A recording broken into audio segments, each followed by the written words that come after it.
60వ అధ్యాయము ప్రారంభం నుండి కొన్ని వచనాలు చూద్దాం. నీకు వెలుగు వచ్చి ఉన్నది, లెమ్ము తేజరిల్లుము, యెహోవా మహిమ నీ మీద ఉదయించెను. ప్రార్థన. సమీపింపరాని తేజస్సులో అమరత్వములో వసించుచు నిత్యము పరిశుద్ధుడు పరిశుద్ధుడు పరిశుద్ధుడని ప్రతి గానములు పొందుతున్న తండ్రి వందనములు. మీ ఏర్పాటును బట్టి, మీ అనాది సంకల్పమును బట్టి పునరుద్ధాన దినములో మమ్మల్ని ప్రవేశపెట్టిన తండ్రి, నీ పునరుద్ధాన విజయములతో నీ పిల్లలమైన మమ్మల్ని నింపివేయమని మా మధ్యకు వచ్చి వేసిన పునరుద్ధానుడైన యేసు నామములో వేడుకొంచున్నాము తండ్రి, ఆమేన్. ప్రభునందు ప్రియమైన వారలారా, పునరుద్ధానుడైన ప్రభు యొక్క మహిమ కాంతి తండ్రి మనందరి మీద ప్రకాశింపచేయును గాక, ఆమేన్. పునరుద్ధాన దినము విజయవంతమైన దినము, ప్రపంచ చరిత్రలో ప్రాముఖ్యమైనటువంటి దినము. క్రీస్తు శకము, క్రీస్తుకు పూర్వము అని విభాగించబడినటువంటి దినముగా మనం చూస్తూ ఉన్నాం. క్రీస్తు శకము, క్రీస్తుకు పూర్వము. అలాగనే మనం చూస్తే పునరుద్ధాన వార్త ప్రపంచమంతటికి సంతోషము కలిగించిన వార్త, ప్రభు అంతరంగానికి వేదన కలిగించిన దినం. మరి మూడో దినాన నేను లేస్తానని ప్రభు చెప్పారు. మూడో దినాన లేస్తాను అన్నప్పుడు పెందల కడ స్త్రీలైన వారు బయలుదేరారు. ఎవరికి కూడా పునరుద్ధానపు ఆలోచన అనేది లేదు. స్త్రీలు ఎందుకు బయలుదేరారు అంటే, మార్కు సువార్త 16వ అధ్యాయంలో విశ్రాంతి దినము గడిచిపోగానే మగ్దలేని మరియయు, యాకోబు తల్లి అయిన మరియయు, సలోమియు వచ్చి ఆయన పూయవలనని సుగంధ ద్రవ్యములు కొనిరి. ప్రభు అంతరంగానికి వేదన కలిగించడానికి ఇది మొదటి కారణం. విశ్రాంతి దినము శనివారం గడిచిపోగానే మరుసటి దినమున మగ్దలేని మరియా, అలాగే ఇక్కడ లిస్ట్ ఇచ్చారు, యాకోబు తల్లి అయిన మరియా, సలోమి ఆయనకు పూయవలెనని. అంటే శవాన్నే చూడాలి అని చెప్పి వీళ్ళు అనుకుంటున్నారు. సజీవుడు లేచి ఉన్నాడు అని ఒక పడుచు వాడు సాక్ష్యం ఇస్తూ ఉన్నారు. బతికిన వ్యక్తిని ఒక సమాధి పెట్టిలో పడుకోబెట్టి కలరామంలేసి సుగంధ ద్రవ్యాలు పోస్తూ ఉంటే అది ఎంత అవమానమో. ఏం కొన్నారు వీళ్ళు?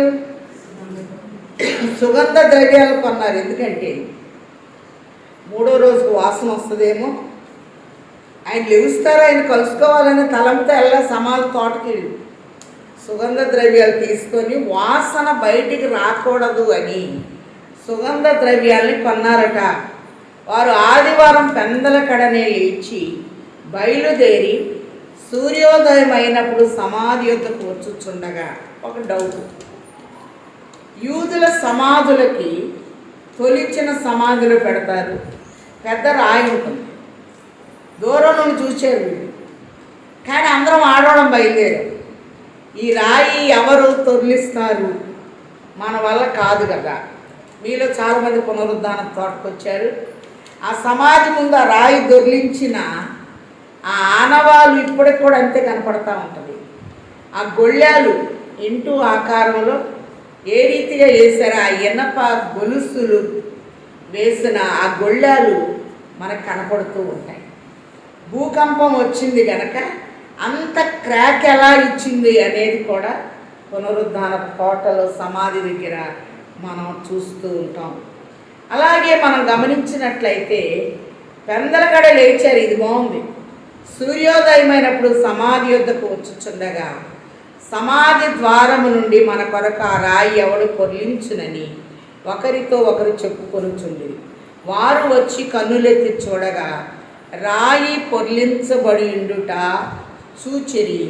ఆ రాయి ఎంతో పెద్దది. ఎంత పెద్ద సమస్యతో ఈరోజు ప్రభు సన్నిధికి వచ్చిన రాయి దొర్లించబడి ఉంది. బలమగు మరణ ద్వార బంధములు నిన్ను పట్టకపోయెను. వెలుతురు లేని సమాధి గుమ్మ, వెలుతురు లేని సమాధి గుమ్మ ములు నిన్నాపకపోయెను. గెలువవాయెను కావలియు మూత్రయు, విజయం విజయం విజయం విజయం విజయం. వీళ్ళు బాడీని చూడాలి, శవాన్ని చూడాలి అని ఆశతో వారు వచ్చారు, సమస్యతో వచ్చారు. ఆ రాయిని ఎవరు పొర్లిస్తారు? ఆ రాయి ఎంతో పెద్దది, ఎంత పెద్ద సమస్యతో ఈ పునరుద్ధాన దినాన ఆయన సన్నిధికి వచ్చిన అది దొర్లించబడి ఉంటుంది.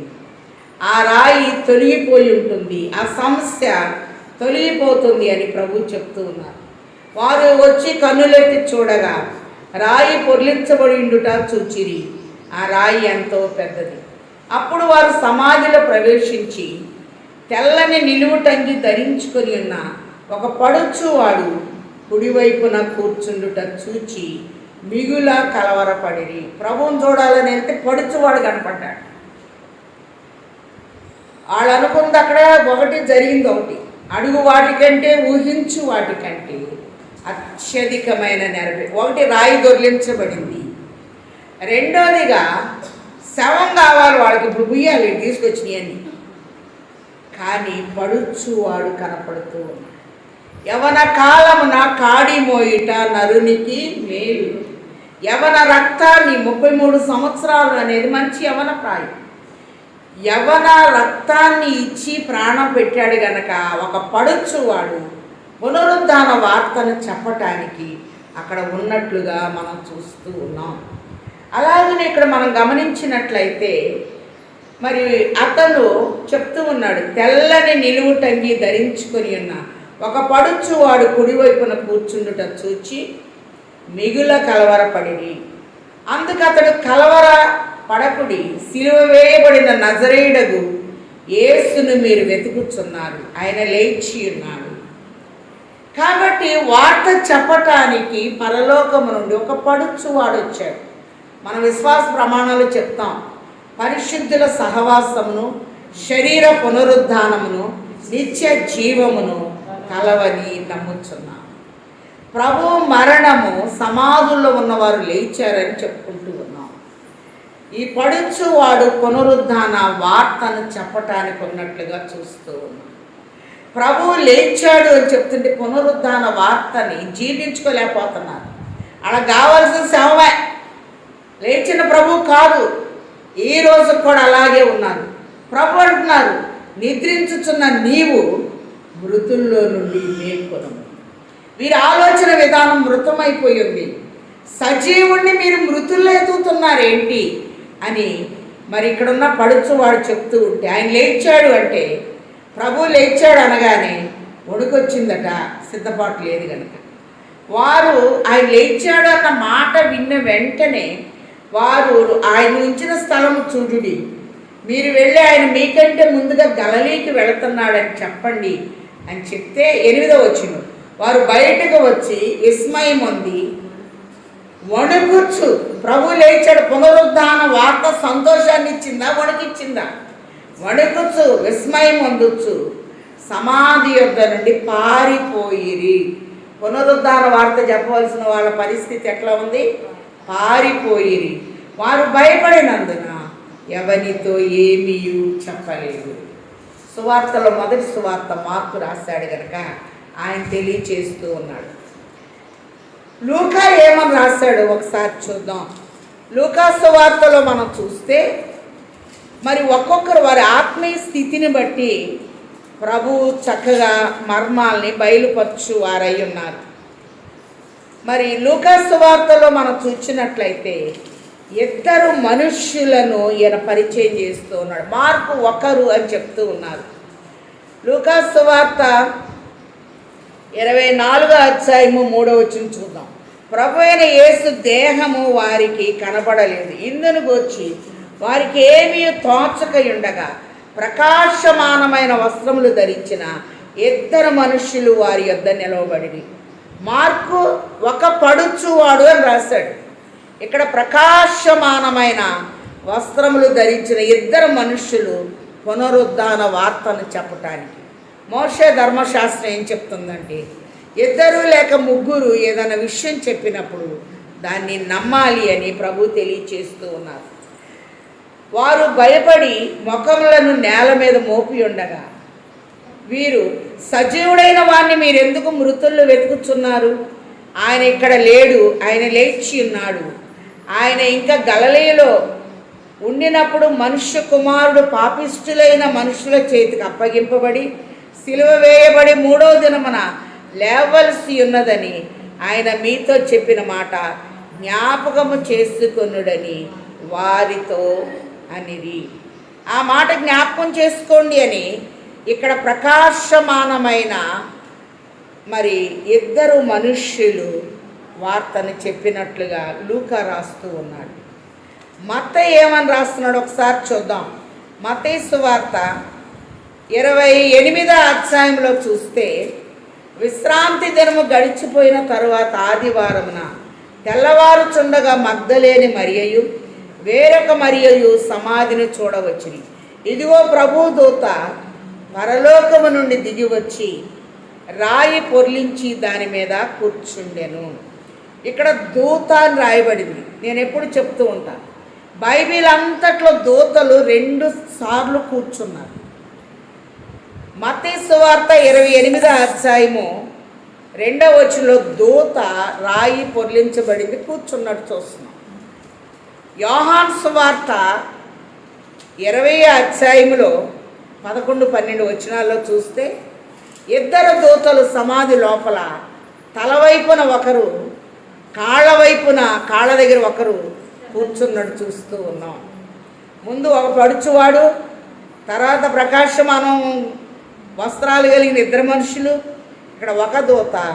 అక్కడ బైబిల్ అంతట్లో మత్తయి రాస్తున్నాడు దూత కూర్చున్నట్లు, యోహాను రాస్తూ ఉన్నాడు. ఎప్పుడు దూతలు బిజీగా ఉంటారు. నీ యందు భయభక్తులు కలవారి చుట్టూ నీ దూతలు కావలి ఉండి వారిని సంరక్షించు. దూతలు ఎగురుతూ నిలబడి దేవుని స్తుతిస్తూ దేవుణ్ణి మోసుకొని పోతూ ఉన్న దూతలు ఇక్కడ కూర్చున్నట్టు చూస్తూ ఉన్నాం.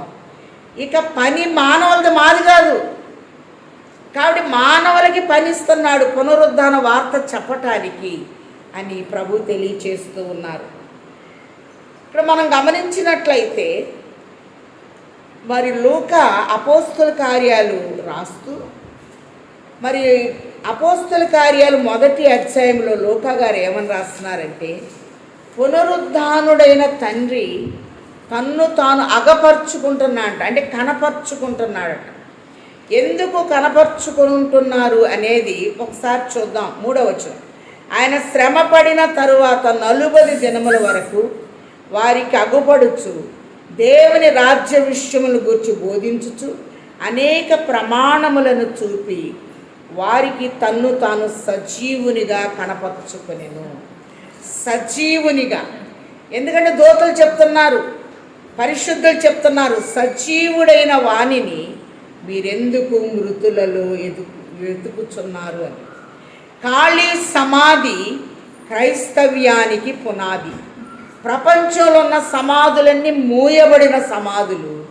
ఒక్క యేసు ప్రభు సమాధి ప్రపంచమంతట్లో గొప్ప వింత, తెరవబడిన సమాధిగా మనం చూస్తూ ఉన్నాం. అలాగే మనం చూస్తే మరి శాస్త్రులు పరిసయ్యులు ప్రభుకి ఇచ్చిన బిరుదు ఒకసారి చూద్దాం. మత్తయి సువార్త 27వ అధ్యాయము 63వ వచనం. మత్తయి సువార్త 27:62 నుండి చూద్దాం.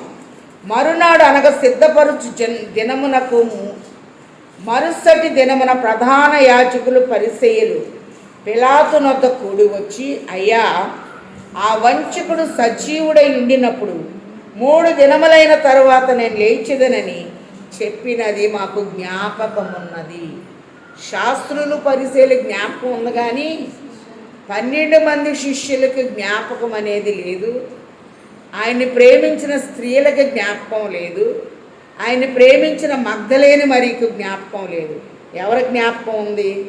ఎంత చెడ్డ వ్యక్తి అయినా ఒక మంచి లక్షణం అనేది ఉంటుందట. అందుకే వాళ్ళు ఏమంటున్నారు అంటే, మూడవ దినాన లేస్తా అని చెప్పినది మాకు జ్ఞాపకం ఉన్నది కనుక 3వ దినం వరకు సమాధిని భద్రము చేయని ఆజ్ఞాపించుము. వాని శిష్యులు వచ్చి వాడిని ఎత్తుకొని పోయి మృతుల్లో నుండి లేచారని ప్రచారం చేస్తారేమో అని వెంట వెంటనే ఈ మాట తెల్లారేటప్పటికి, సూర్యోదయం అయ్యేటప్పటికి మనంత ఫాస్ట్గా ఫోన్లు లేవు, ఏమీ లేవు, కానీ దుర్వార్త అనేది త్వరగా వ్యాపిస్తుంది. అలాగని ఇక్కడ మనం చూసినట్లయితే సామెతలు 25:25లో ఒక మాట ఉంది, దప్పికొనిన వానికి చల్లని నీరు ఎట్లుండునో దూరము నుండి వచ్చిన శుభ సమాచారము అట్లుండును అనే మాట చూస్తూ ఉన్నాం. కాబట్టి శాస్త్రులు పరిసయ్యులు ప్రభుని ఏమని సంబోధించారంటే, ఆ వంచకుడు.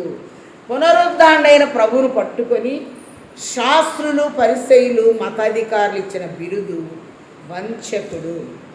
యెషయా గ్రంథము 61:7 యెషయా 61:7 మీ అవమానములకు ప్రతిగా రెట్టింపు ఘనత నొందుదురు, నిందకు ప్రతిగా తాము పొందిన భాగమును అనుభవించి వారు సంతోషింతురు, వారు తమ దేశములో రెట్టింపు భాగమున కర్తలగుదురు, నిత్యానందము వారికి కలుగును. నిందకు ఇప్పుడు ప్రభు మీద వంచకుడు అనే నింద పడినట్లుగా మనం చూస్తూ ఉన్నాం. అలా ఇక్కడ మనం చూస్తే యోహాను సువార్త 21 మేడగదిలో శిష్యులు ఉన్నారు. మరియ సమాధి పరిగెత్తుకుంటూ వచ్చింది. 11 కిలోమీటర్లు మేడగది నుండి పునరుద్ధానపు తోటకి పరిగెత్తుకుంటూ వచ్చి సమాధిలో చూస్తే ప్రభు కనపడలేదు. బయట నిలిచి ఏడుస్తూ ఉందట. ఆమె ఏడ్చుచూ సమాధిలో వంగి చూడగా తెల్లని వస్త్రములు ధరించిన 2 దేవదూతలు యేసు దేహము ఉంచబడిన స్థలములో తలవైపున ఒకడును కాళ్ళ వైపున ఒకడును కూర్చుండుట కనబడింది. వారు, అమ్మ ఎందుకు ఏడ్చుచున్నావని ఆమెను అడుగగా ఆమె, నా ప్రభువుని ఎవరు ఎత్తుకొని పోయిరి. కాబట్టి శిష్యులు వచ్చి ఎత్తుకొని పోతారు అని శాస్త్రులు పరిసయ్యులు అన్నారు. ఏమేం మాట మాట్లాడుతుంది అక్కడ? నా ప్రభువుని ఎవరో పరలోకానికి అలా ఆరోహణ అవుతున్న ప్రభు టక్మని దిగొచ్చేశారు. అందుకు 40 దినాలు ఆయన తన్ను తాను కనపరుచుకొనవలసి వచ్చినట్టు చూస్తూ ఉన్నాం. వెంటనే ప్రభు వచ్చేసి పునరుద్ధానం తోట దగ్గరికి ఇక్కడ మనం చూచినట్లయితే ఆమె నిలిచి ఉండుట చూచి యేసును ఆమె గుర్తుపట్టలేదు. 15 యేసు, అమ్మ ఎందుకు ఏడ్చుచున్నావు, ఎవరిని వెతుకుచున్నావు అని క్వశ్చన్ మార్కులు అని ఆమెను అడగగా ఆయన తోటమాలి అనుకొని శాస్త్రులు పరిసయ్యులు వంచకుడు అనుకున్నారు. ప్రభువుని ప్రేమించిన ఈ స్త్రీ ప్రభుని ఏమనుకుంటుంది? తోటమాలి అనుకుంటుంది. ఈ పునరుద్ధాన దినమున యెహోవా దేవుడిగా గల జనులు ధన్యులు. మనం ఏమనుకుంటూ ఉన్నాం? ఎందుకు ఏడ్చుచున్నాం? సంతోషించవలసిన సమయాల్లో ప్రపంచమంతటికి సంతోషము కలిగిన ఈరోజు ప్రభు అంతరంగానికి వేదన కలిగిన రోజు. ప్రపంచమంతటి కోసం ప్రభు శుక్రవారం ప్రాణం పెట్టారు. ఈరోజు అంతరంగంలో వేదన పడుతూ ఉన్నారు. ఎందుకు ఏడుస్తున్నావు? ఎవరిని వెతుకుతున్నావు? తోటమాలు అనుకుని నా ప్రభువుని ఎవరో తీసుకొని వెళ్ళిపోయారు. ఆయన్ను మోసుకొని పోయినాడు. ఆయన ఎక్కడ ఉంచుతువో నాతో చెప్పుము, నేను ఆయన ఎత్తుకొని పోవుదునని చెప్పాను. కాబట్టి ఆయన శిష్యులు ఆయన ఎత్తుకొని వెళ్ళి లేస్తారని చెప్పిన మాట ప్రభు అంతరంగానికి వేదన కలిగించింది. ఏం మాట్లాడుతుంది? ఎత్తుకొని పోయారు అనే మాటను మాట్లాడుతూ ఉంటే ప్రభు అంతరంగానికి బాధ కలిగించి. సామెతలు 15:1 మృదువైన మాట క్రోధమును చల్లార్చును. ప్రేమతో మనం మాట్లాడామనుకో, నొప్పించే మాటలు, బాధ పెట్టే మాటలు మాట్లాడకో. చెడ్డ ఆత్మల మాటల్ చెవిని పడనియావు, గడ్డు పలుకుల నోళ్ళు గడియున్నావు. మాట మనిషిని కృంగ చేస్తుంది. అందుకే యోబు గ్రంథం 4:4 అన్నాడు, నీ మాటలు తొట్టిల్లు వారిని ఆదుకొని ఉండెను. మాట ఆదుకుంటుంది, మాట క్రోధమును చల్లారుస్తూ ఉంది. ఎఫెసీ 4:29 వినువారికి మేలు కలుగునట్లు అవసరమును బట్టి క్షేమాభివృద్ధికరమైన అనుకూల వచనమే పలుకుడి, దుర్భాష ఏదైనా నీ నోట రాని. ఇక్కడ మోష ద్రోగులారంటే వాగ్దాన భూమికి వెళ్ళ, ఇష్టం వచ్చినట్టు మనం మాట్లాడకూడదు. నీ నోటి మాటలు నా సన్నిధిలో తోంచబడుతున్నవని చెప్తున్నారు. ఏమేమంటది, నా ప్రభువుని ఎవరో ఎత్తుకొని గద్దించారు, మరియా అని ఒక అరుపరిశారు, రబ్బూని బోధకుడు, అప్పుడు సరి చేయబడింది. అలాగని ఇక్కడ మనం గమనించినట్లయితే మరి శిష్యుల సంగతి ఒకసారి చూద్దాం, వీళ్ళ పరిస్థితి ఎట్లా ఉందో. లూకాసు సువార్త 24 అధ్యాయంలో వీళ్ళు గడగడా వణుకుచూ వెళ్ళిపోయారు. శిష్యులు ఒక్కళ్ళు రాలేదు, ప్రభువే వాళ్ళని ఎత్తుక్కుంటూ వచ్చారు. లూకాసు సువార్త 24 అధ్యాయము 15వ వచనంలో చూస్తే ఎమ్మాయి గ్రామంలో ఇద్దరు సంభాషణ చెప్పుకుంటూ వెళుతున్నారట. ప్రభు వచ్చి యేసు తానే వారి యొద్దకు వచ్చి వారితో కూడా నడిచెను. అయితే వారు ఆయన గుర్తుపట్టలేకుండా వారి కన్నులు మూయబడెను. వారు ఈయన ఏమనుకున్నారంటే బాటసారి అనుకున్నారు. మగ్దలేని మరీకి నోరు తెరవబడింది, వీళ్ళకే కన్నులు మూయబడి ఉన్నాయి. ముందు వచ్చిన వాళ్ళకేమో సమాధి తెరవబడింది. అలాగనే ఆయన వారితో నడుస్తూ ఉన్నారు. ఈ అమ్మాయి మార్గం దగ్గరికి వచ్చిన తర్వాత ప్రభు చేసిన అద్భుతం చూద్దాం. మరి సాయంకాలం అయినప్పుడు లూకా 24:29 సాయంకాలం కావచ్చినది, ప్రొద్దుకుంకున్నది, మాతో కూడా ఉండుమని చెప్పి ఆయన బలవంతము చేసింది కనుక ఆయన వారితో కూడా ఉండుటకు లోపలికి వెళ్ళాను. ఆయన వారితో కూడా భోజనమును కూర్చుండి ఉన్నప్పుడు ఒక రొట్టె పట్టుకొని స్తోత్రము చేసి దాన్ని విరిచి వారికి పంచిపెట్టగా వారి కన్నులు తెరవబడి ఆయన్ను గుర్తుపట్టిరు. రొట్టిస్తే కన్నులు తెరవబడి, గద్దిస్తే ఆ నోరు సరైంది. అలాగని ఇక్కడ చూస్తే వారి కన్నులు తెరవబడి ఆయన గుర్తుపట్టారు, ఆయన అదృశ్యుడైపోయాడు. శిష్యులందరూ వణుకుతూ గదిలో కూర్చున్నారు. లూకాసు సువార్త 24:36 వారు ఇలాగ మాట్లాడుచుండగా ఆయన వారి మధ్య నిలిచి మీకు సమాధానం అగునుగాకని వారితో. అయితే వారు దిగులు పడి, దేవుడు దీవెనిస్తుంటే దీవెన అందుకుంటున్నారమ్మా, దీవెనిస్తూ ఉంటే దిగులు పడి, దీవెన సమయంలో ఆనందపడాలా దిగులు పడాలా? కాబట్టి మీకు సమాధానం అవునుగాకని వారితో. అయితే వారు దిగులు పడి భయాక్రాంతులై భూతము తమకు కనబడెను అని తలంచిరి. ప్రభు వస్తే శాస్త్రులు పరిచయలేమో వంచకులు అంటున్నారు, మగ్దలేని మరియం తోటమాలు అంటుంది, అమ్మాయి గ్రామస్తులేమో బాటసారు అంటున్నారు. ప్రభువే తన పిల్లల్ని ఎత్తుక్కుంటూ పునరుద్ధాన శరీరం తలుపులు నేసున్నాం ఆయన వచ్చేస్తారు. రావడం దీవినిచ్చారు. మరి స్త్రీలకేమో శుభం అన్నాడు, ఇక్కడైతే సమాధానము అన్నారు. వీళ్ళు గలిబిలైపోతున్నారు. మీకు సమాధానము కలుగును కాకండి, దిగులు పడి భయాక్రాంతులై భూతము, ప్రభువుని పట్టుకుని ఎంత పెద్ద మాట అన్నారు, దేవుడిని పట్టుకుని దెయ్యం అంటారు వీళ్ళు. భూతము తమకు కనబడేనని తలంచి 3 రోజుల తర్వాత తల్లిదండ్రులు ఊరి నుంచి రాగానే పిల్లలు ఇష్టానుసారంగా ఉండి అమ్మో భూతం వచ్చిందంటే ఊరుకుంటారా?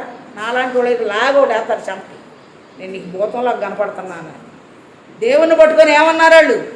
దెయ్యము భూతము అన్నప్పుడు మీ హృదయములో మీరెందుకు కలవరపడుచున్నారు?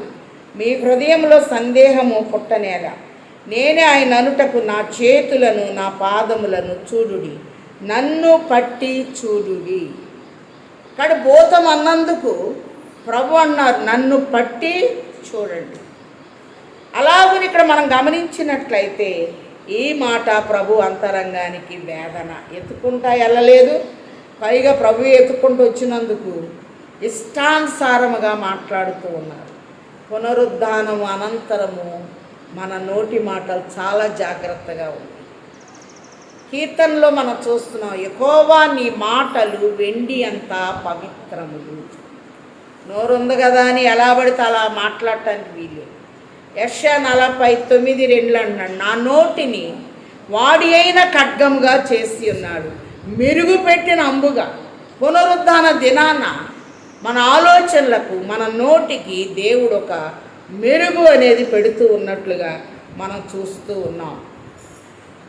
మనం గమనించినట్లయితే పునరుద్ధాన దినాన మొదటి దీవెన ఏంటో ఒకసారి చూద్దాం.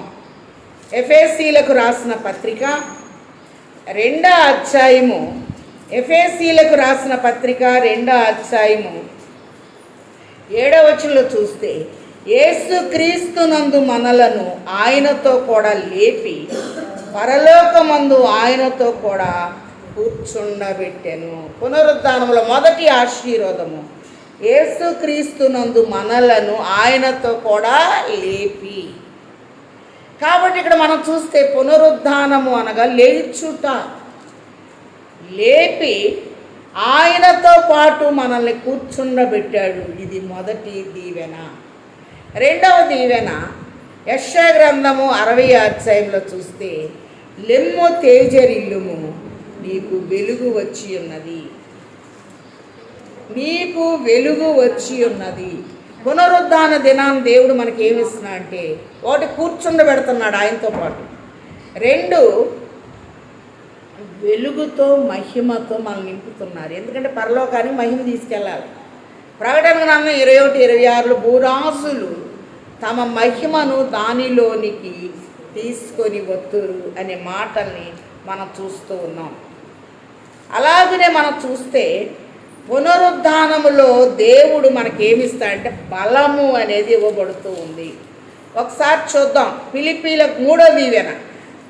మరి ఒకసారి చూద్దాం ఫిలిప్పీ పత్రిక 3వ అధ్యాయము 10వ వచనం. ఫిలిప్పీ పత్రిక 3:10, ఏ విధము చేతనైనను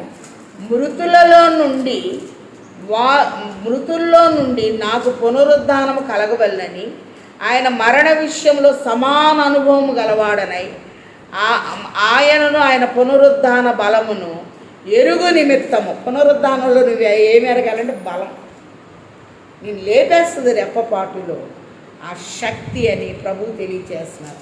పునరుద్ధానంలో ఆయనతో కూర్చోబెడుతున్నారు, పునరుద్ధానములో వెలుగునిస్తున్నారు, పునరుద్ధానములో ప్రభు ఏం చేస్తున్నారు అని మనం చూచినట్టయితే పునరుద్ధాన బలాన్ని మనకిస్తూ ఉన్నారు.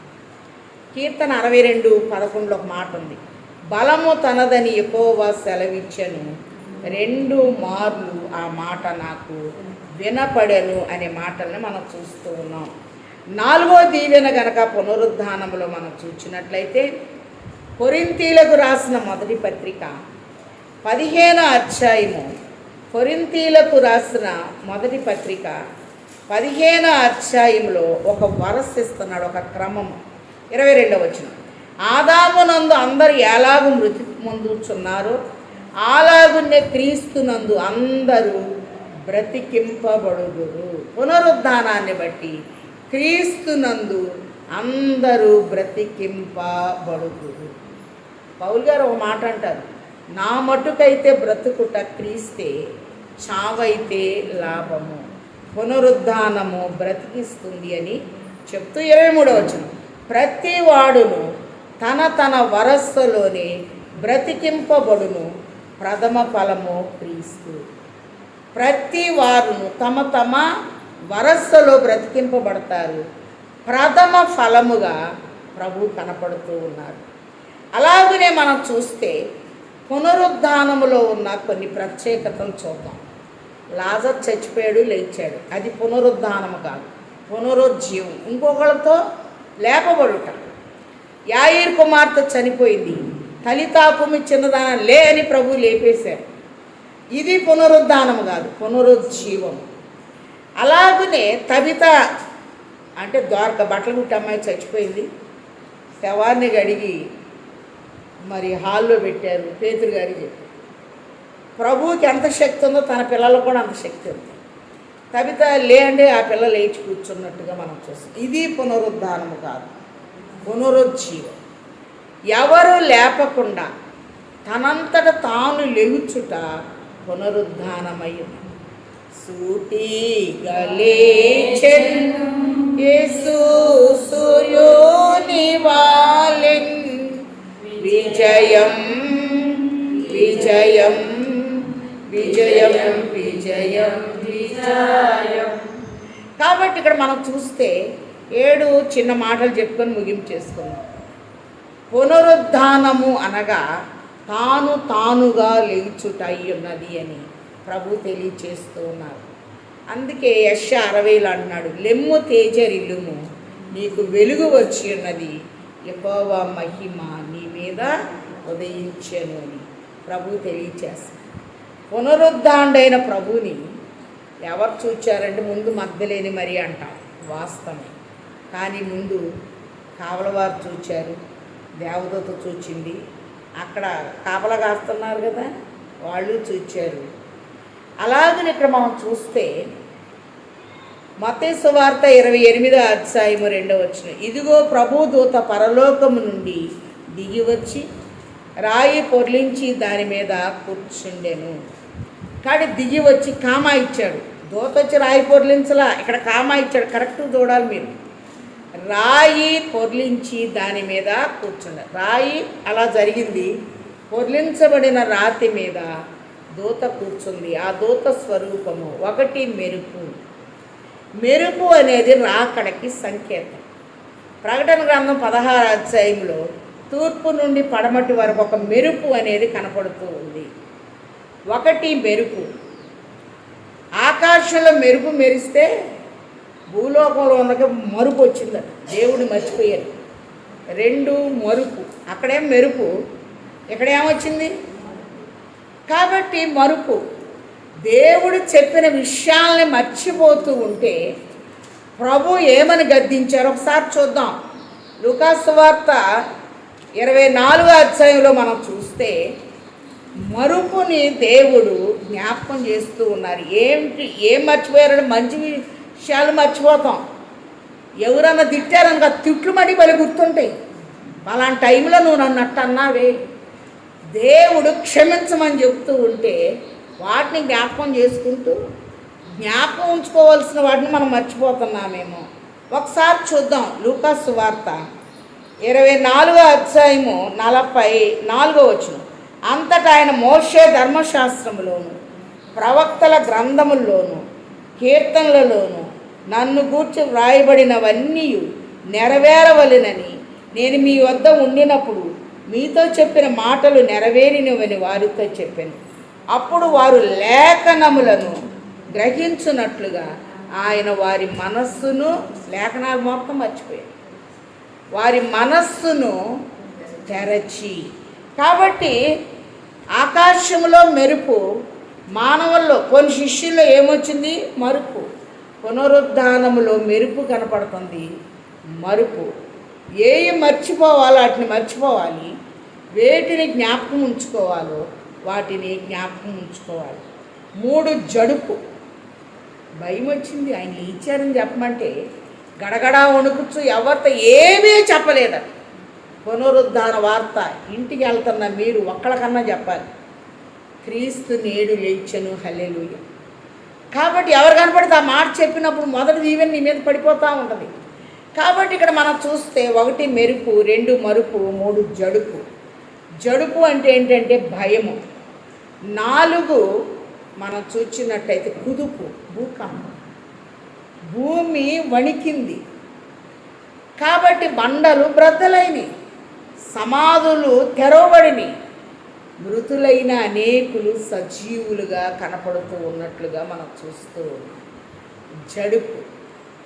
ఎందుకు మీరు దిగులు పడుతున్నారు, ఎందుకు మీరు భయపడుతున్నారని ప్రభు అడుగుతున్నట్లుగా చూస్తున్నాం. 5వదిగా మనం చూస్తే అరుపు.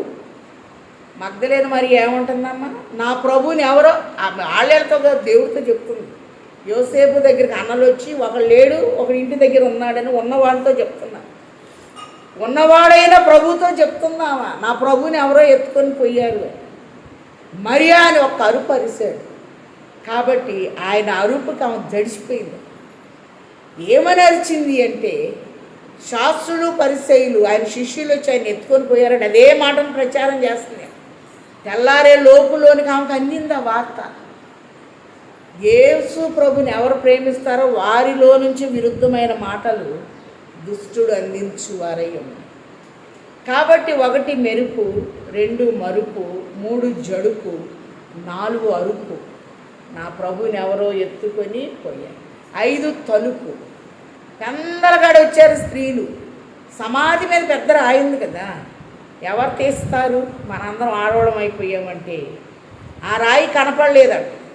తీరా చూస్తే ఆ రాయి ఎక్కడ ఉంది అంటే, ఎక్కడో యోదయ జిల్లాలో పునరుద్ధాన తోటలో మాయమైన రాయి. ఈ మధ్యకాలంలో నెబో కొండ మీద మోషే ఎక్కడ సమాధి ఉందో తెలియదు, కానీ ఆ రాయి దగ్గర మరి నాతో వచ్చిన వాళ్ళు అందరూ, భారతి గారు వాళ్ళ అమ్మగారు అందరూ ఫోటో ఉంది ఆ రాయి దగ్గర. అది పునరుద్ధానపు రాయి అని ఈ మధ్య కాలంలో వారి పరిశోధనలో తేలింది. ఎవరు తెచ్చారు మనకు తెలియదు, ఏదోతో తీసుకొచ్చి. కానీ తలుపు ఎంతసేపు నిలువబెట్టి ఏడ్పింతురతని, ఎంతసేపు నిలువబెట్టి ఏడ్పింతురతని, నాకెంత దయతో పిలుచుచున్నాడి ఇప్పుడు మిమ్ములను, హృదయమనడి తలుపు నొద్ద యేసునాథుండు, నిలచి సదయుడగుచు పాటుచుండు సకల విధములను. ఏదో ఒక రీతిలో తడుతుంటాడు. ప్రేరేపణ ప్రభు మనకిస్తూ ఉంటారు. 5వదిగా మనం తలుపు అని మనం చూస్తూ ఉన్నాం. 6వదిగా మనం చూచినట్లయితే దేవుని సన్నిధిలో ఆయన పిల్లలు ఏమి కోల్పోయారు అనేది మనం చూచినట్టయితే, దేవుడు ఇచ్చిన లేఖనాలు మరుపు అనేది వారిలోకి వచ్చి వేసింది.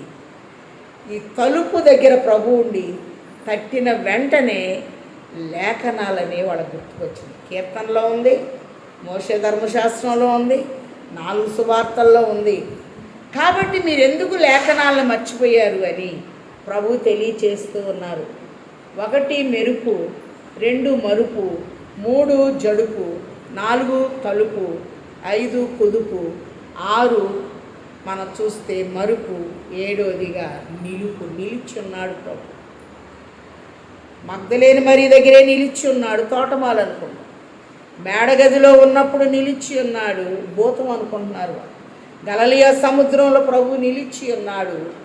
పేతురు గారు పెద్ద శిష్యుడికి యోహాన్ చెప్పాల్సి వచ్చింది, ఆయన యేసు సుమి అని. ఏమైనా గుర్తుపట్టేటట్టు ఉన్నారమ్మా? 3 రోజులు ప్రభు లేకపోయేటప్పటికి. అందుకే మనం చూస్తే ఎఫెసీలకు రాసిన పత్రిక 4:7-8 భూమి యొక్క క్రింది భాగంలోకి దిగి చెరను చెరగా పైకి తీసినట్లుగా మనం చూస్తూ ఉన్నాం. మరి అందుకే ఇక్కడ మనం చూసినట్లయితే మత్తయి సువార్త 28:8 చూద్దాం. మరి ఆయన లేచాడని చెప్పమని దూత చెప్తూ ఉంటే, వారు భయముతో మహా ఆనందముతో సమాధి నుండి త్వరగా వెళ్ళి ఆయన శిష్యులకు ఆ వర్తమానము తెలుప పరిగెత్తుచుండగా యేసు వారిని ఎదుర్కొని మీకు శుభమని చెప్పిన. తేడాలు చూడాలి.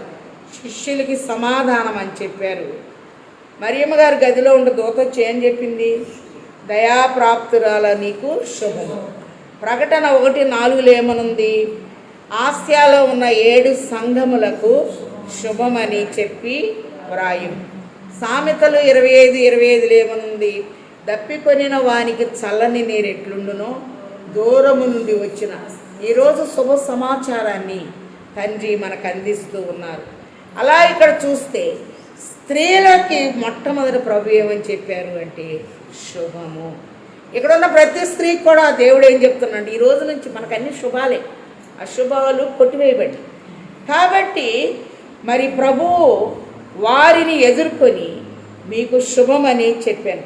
వారు ఆయన యొద్దకు వచ్చి ఆయన పాదములు పట్టుకొని ఆయనకు మ్రొక్కగా. ఎవరి పాదాలను పట్టుకు?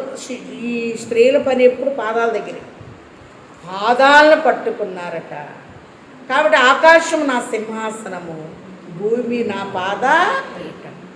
మరి పాదాలను పట్టుకున్న వారికి పనిచ్చాడు దేవుడు, నేను లేచానని చెప్పండి.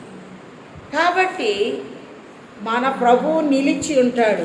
ఒకసారి మెరుపు, ఈ దినాన మెరుపు తీగల్లాగా తండ్రి రాకడికి సంకేతం మెరుపు. రెండోదిగా మనం చూస్తే మరుపు. మరి గుర్తుపెట్టుకోవాల్సిన వాటిని గుర్తుపెట్టుకోవాలి, మర్చిపోవాల్సిన వాటిని మనం మర్చిపోవాలని చెప్తున్నాడు. 3 జడుపు, 4 కుదుపు, భూకంపం అనేది వచ్చింది. 5 తలుపు, 6వదిగా అరుపు, 7వదిగా నిలుపు. నిలిచాడు. అలాగనే మరి మొదటి వచనంలోనే అయ్యగారు ఈ మాట పెట్టారు, ఆయన నిలిచి ఉన్నాడు అని. అలాగే తలుపు దగ్గర ఎవరు నిలిచి ఉన్నారు అంటే ప్రభు నిలిచి ఉన్నారు. ఆయన అనేక రీతులుగా మనం తడుతూ ఉన్నారట. ఎందుకు అంటే మనం తలుపు తీయాలి అని. పునరుద్ధాన దినము ప్రపంచానికి విజయము కలిగిన దినము. పునరుద్ధాన దినము ప్రభు అంతరంగానికి వేదన కలిగిన దినము. ప్రభువు వెతుక్కుంటూ వస్తే మరి ఆయన్ని శిష్యులైన వారు భూతం అన్నారు, మగ్దలేని మరి తోటమాలంటుంది, శాస్త్రులు పరిసయ్యులు వంచకుడు అని చెప్పి ఆయన అంటూ ఉన్నారు. మీ అమ్మాయి గ్రామస్తులు బాటసారి అనుకుంటూ ఉన్నారు. నేటి దివసమన్నీ ఆత్మల నీటగు వసంత ఋతువగును, వాటముగా సరసాలను గెలిచే, వాటముగా సరసాలను గెలిచే, వరసగా మున్నాళ్ళు నిద్రించి లేచెన్, యేసు సూర్యోని వాలెన్. విజయం విజయం విజయం విజయం విజయం. ఒకటి సమాధి తెరవబడింది. 2 అమ్మాయి గ్రామస్తులకు కన్నులు తెరవబడినాయి. రొటీన్గానే కన్నులు తెరవబడి. మగ్దలేన మరియకు నోరు తెరవబడింది, రబ్బూని అని. తోమా గారికి చెవులు తెరవబడినాయి. నా దేవా నా ప్రభు అంటున్నాడు. దేవుడు వచ్చి మాట్లాడితే కానీ ఆయన చెవు నేను ఏమైనా నమ్మను అన్నాడు కదా, ఆయనకి చెవులు తెరవబడి. అలాగనే ఆకాశము తెరవబడింది, ప్రభు అలా వచ్చేసారు. అలాగే 6వదిగా మనం చూస్తే మనస్సులు తెరవబడినాయి. 7వదిగా లేఖనాలు తెరవబడి. లేఖనాలు కంఠోపాఠంగా మనకు వచ్చి ఉండాలి. కాబట్టి ప్రభు అన్నారు, మోషే ధర్మశాస్త్రంలో పునరుద్ధాన వార్త ఉంది. కొన్ని ఈజీగా ఉండి అని కీర్తనలు చదువుతారు కదా, అందులోనూ ఉన్నాయి. 4 సువార్తల్లోనూ ఉన్నాయి, పత్రికల్లోనూ.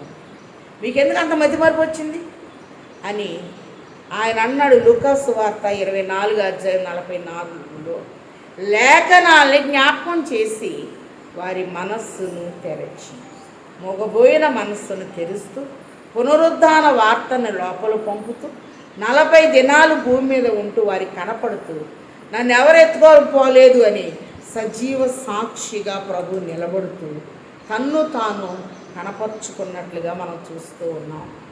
కాబట్టి దేవుని పిల్లలమైనటువంటి మనం కూడా పునరుద్ధాన వార్త చెప్పడానికి ఒక పడుచువాడు వచ్చాడు, 2 పరిశుద్ధులు వచ్చారు. అందుకే విశ్వాస ప్రమాణాలు చేర్చబడి పరిశుద్ధుల సహవాసమును, మా శరీర పునరుద్ధానమును, నిత్య జీవమును కలవని నమ్ముచున్నాను. ప్రభువే చెప్పారు, జీవమును పునరుద్ధానమును నేనే, నా యందు విశ్వాసం ఉంచువాడు చనిపోయిన బ్రతుకును అని మాట చెప్తున్నారు. కనుక ఆయనతో కూర్చోబెట్టారు, మనల్ని లేపారు, పునరుద్ధాన బలం ఇచ్చారు, పునరుద్ధాన మహిమనిచ్చారు, పునరుద్ధాన వరస్సనిచ్చారు, పునరుద్ధానంలో ఉన్న జీవమునిచ్చారు. కనుక ఇట్టి దీవెన అందుకొని మహిమ నుండి అధిక మహిమకు వెళ్ళగలిగిన స్థాయిని ఈ పునరుద్ధాన దినమున స్త్రీలకు ఆధిక్యత ఇచ్చిన తండ్రి మనందరికి కూడా పని ఇచ్చారు. అందుకే దూతలు కూర్చున్నారు. పని చేయాల్సింది మీరు, మేం కాదు. యెహోవా ఎలాగూ సెలవిచ్చుచున్నాడు, దాన్ని ప్రకటించు స్త్రీలు గొప్ప సైన్యముగా, ఒక సైన్యముగా తయారయ్యి ప్రభు పునరుద్ధాన వార్తను చెప్పి అనేకుల్ని ప్రభు కొరకు సంపాదించగలిగిన స్థాయిని తండ్రి ఆయన పిల్లలమైన మనకు ముమ్మరముగా దయచేయును గాక. ఆమె మంచి బోధకుడు అయ్యున్న తండ్రి వందనములు. పునరుద్ధానములో నీతో పాటు లేపి కూర్చుండబెట్టారు. పునరుద్ధానములో ఒక వరుస క్రమం నేర్పించారు. పునరుద్ధానములో మహిమను చూపించారు. పునరుద్ధాన బలము చేత అని మమ్మల్ని బలపరిచారు. పునరుద్ధానములో ఉన్నటువంటి నూతన ఆత్మను నీ బిడ్డల మీద ఊదారు నాయన. పునరుద్ధానములో రొట్టె విరిచి ఇచ్చి కళ్ళు తెరిచారు. సమాధి తెరవబడింది, కన్నులు తెరవబడి, నోరు తెరవబడింది, లేఖనాలు తెరవబడి, చెవులు తెరవబడి, మనస్సులు తెరవబడి నాయన. అలాగునే నాయన మేమందరం తెరవబడిన పుస్తకమైన నిన్ను చూస్తూ మహిమ నుండి అధిక మహిమకు వెళ్ళే స్థితినివ్వండి. ఈ దినాన ప్రతి ఇంటిలో నాయన శుభవార్తను అందించండి, సమాధానమును అందించండి. ప్రతి ఇల్లు కూడా ఎంత విజయవంతముగా ఉండేటట్టు చేయమని పునరుద్ధానుడైన యేసు నామములో వేడుకొంచున్నాము తండ్రి. ఆమెన్. ప్రభు మిమ్మల్ని ఆశీర్వదించి మిమ్మల్ని కాపాడును గాక. ఆమెన్. ప్రభు మీ మీద తన సన్నిధి కాంతిని ఉదయింపచేసి మిమ్మల్ని కరుణించును గాక. ఆమెన్. ప్రభు మీ మీద తన ముఖాన్ని ప్రకాశింపచేసి సమాధానముతో సమృద్ధితో నింపి ఆయన చిత్తానుసారముగా మనల్ని నడిపించి వేయును గాక. ఆమెన్. అందరికీ మరణాత.